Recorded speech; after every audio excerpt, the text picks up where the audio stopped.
And so we're going to ruin it by talking about the Jets. I'm sorry. Oh, I'm sorry. Wow. Wow. After nearly a decade-long separation, the Jets and quarterback are together again. Instead of waiting for him to be released, New York traded for Smith on Tuesday. If the Jets had waited, for him to be released Wednesday, they could have signed him for $1.3 million, the veteran's minimum, but they would have faced competition for him. So here's Geno Smith yesterday. I believe I still have, a ton of years left on my body to play this game, and I want to continue to try and maximize it. And so I believe the Jets are getting a better player than I was in Seattle. I know that for a fact. Felt like I was back where I belong, man. It felt special. Initially when I was drafted there, my goal was to play my entire career for the Jets and one day retire as a Jet. And although it didn't go exactly as planned, somehow, some way we got back here, and I'm eager to, kind of make things right if I can. Subscribe to our channel so you don't miss the main NFL news. All right, so Geno Smith is right. They are getting a better player since he has departed from the Jets, now the one that is returning. However, we have to ask if they are now on the right track. When I heard this news yesterday about Geno Smith going back to the Jets, I think I had a very different reaction than you two, not you, did. Damian Woody, Mike Tannenbaum, Joe Fortenbaugh here with us. D-Wood, I'll go with you first. What did you make of the Jets bringing Geno Smith back? It was a really good move. I thought that they preempted any type of, if we all knew that Geno Smith was probably going to get released. He probably had options. So the Jets saying, you know what, we're going to preempt all of that. We're going to trade, basically swap picks and go get a guy that, listen, last year in Las Vegas Raiders absolutely stunk.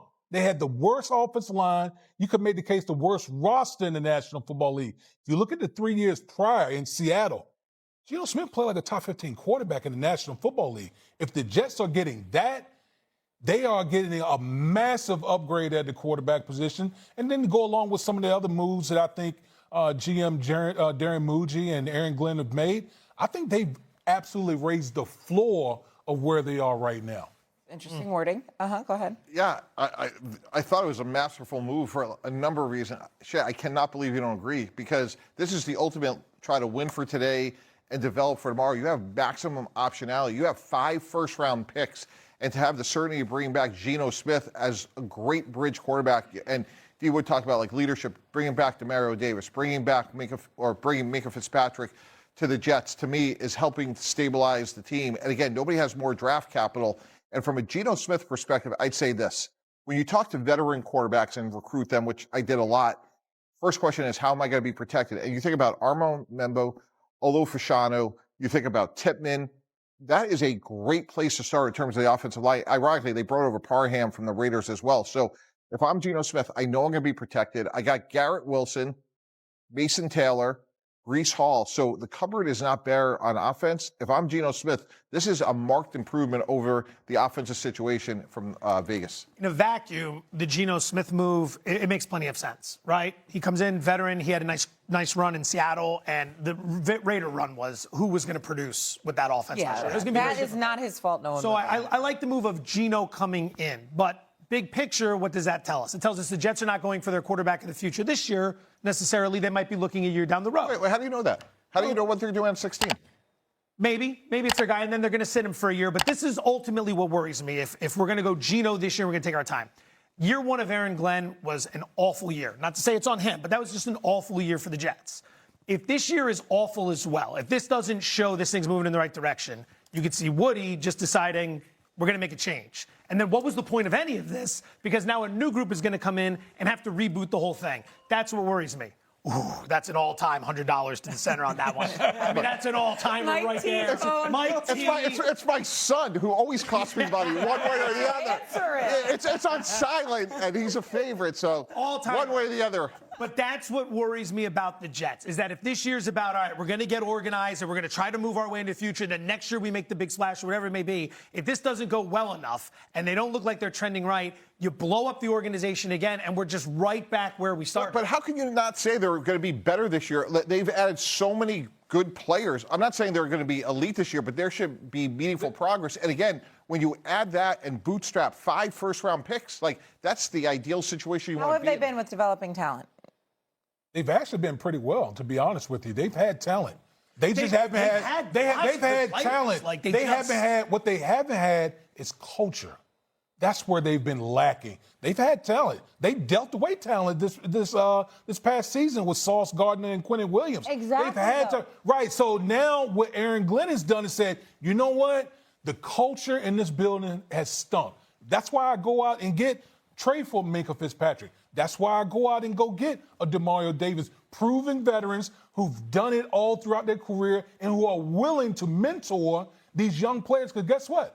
The Jets were the second youngest team in the league last year. So now you implement that with some veteran players. This is the third straight year they're going to have a new offensive coordinator and defensive coordinator. They basically fired their entire staff out of nowhere. And I understand it was Aaron Glenn's first year. We have visions of him sleeping at the combine when there's a position group going that they absolutely need to focus on. It's just hard for me when they go, and listen, I know Geno Smith is a good player, and whatever happened last year with the Raiders is not his fault. And he was a good player in Seattle, but there was a reason Seattle decided to move on from him, okay? And they decided to go in another direction. He wasn't producing at the same clip that last year he was there. And now you go to a Jets team, which I agree with you, has had talent, but they don't have, who's instilling this culture there? Who believes they're going to be in a better trajectory this year? Context is everything. When you're paying somebody $3 million on a $300 million cap, that's less of an impact than what Joe's going to fire me for my son calling right now. It's nothing. It's nothing. So, if you hit on Geno, great. He's a stabilizing force for year two. If not, with those 5 first-round picks, be it Ty Simpson at 16 this year or thereafter, you have great optionality, which is really important in the system. Do you think you should use those 5 first-round picks to go get some ammo to get a higher, maybe draft pick this year in terms of quarterback? We're maybe they'll take Ty Simpson. We don't know what they're going to do with that. They were serious about that position. Wouldn't they be going after that this season with all that draft capital? I would like to believe that if this is the year where you have all these picks, this is the year you want to move it forward. So I'm saying next year's quarterback class is going to be better, but we hear that every year. Next year's class is always better. Well, what you see now is everyone wants picks for 2027, not 2026. 2027 is the draft that everyone has been talking about. And guess who has the most picks? It's the Jets. They got all the ammo in 2027. So I want to further this. Are we on the brink of a dynasty? Stop it. What is wrong with you? We don't even know if the head coach is going to be You good went at from next year. firing Aaron Glenn to a dynasty in about 10 seconds. Fair question. You're insane. You're insane. I wish I had more. Listen, I live in this area now. The Jets and the Giants, it's so painful to watch every single week. I want them to turn it around, but it's they make these moves, and I'm their highest paid player is now Geno Smith. Their third highest paid player is Justin Fields. What are we doing? Let's get some talent around them. Just be a little patient. We still don't know if Joe Brady can do this, right? Jim Leonard is an exciting hire at defensive coordinator, but it will be a first time for him. So that makes me a little hesitant. I like the moves they've made in terms of their player personnel. I like DJ Moore for them. But the Patriots were just in the Super Bowl, and they haven't lost a ton, and especially that continuity in the coaching staff around a young quarterback as he continues to develop and improve. I like that. Mike T, they did bring in Vera Tucker, who had injury history with the Jets and then did play 15 games.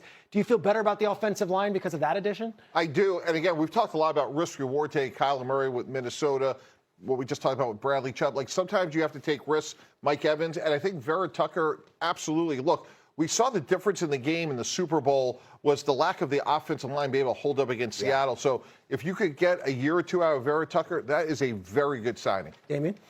Yeah, I'm going to go with the Patriots as well because, listen, I know what I have in Mike Vrabel. The return of Geno Smith to the New York Jets is one of the more fascinating storylines of this NFL offseason. On paper, the move makes sense. Smith is clearly a more polished and experienced quarterback than the young player who originally left New York years ago, and his recent stretch as a starter showed he can lead a functional offense. For a franchise that has struggled for stability at quarterback, bringing in a veteran presence could help steady the ship. At the same time, the move feels less like a long-term solution and more like a temporary bridge. The Jets appear to be buying time rather than committing to a true franchise quarterback. While Smith can raise the floor of the team, it's difficult to view him as the player who will transform the franchise into a serious contender in the National Football League.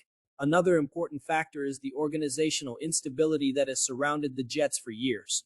Constant coaching changes, shifting strategies, and failed rebuilds have made it difficult for any quarterback to succeed.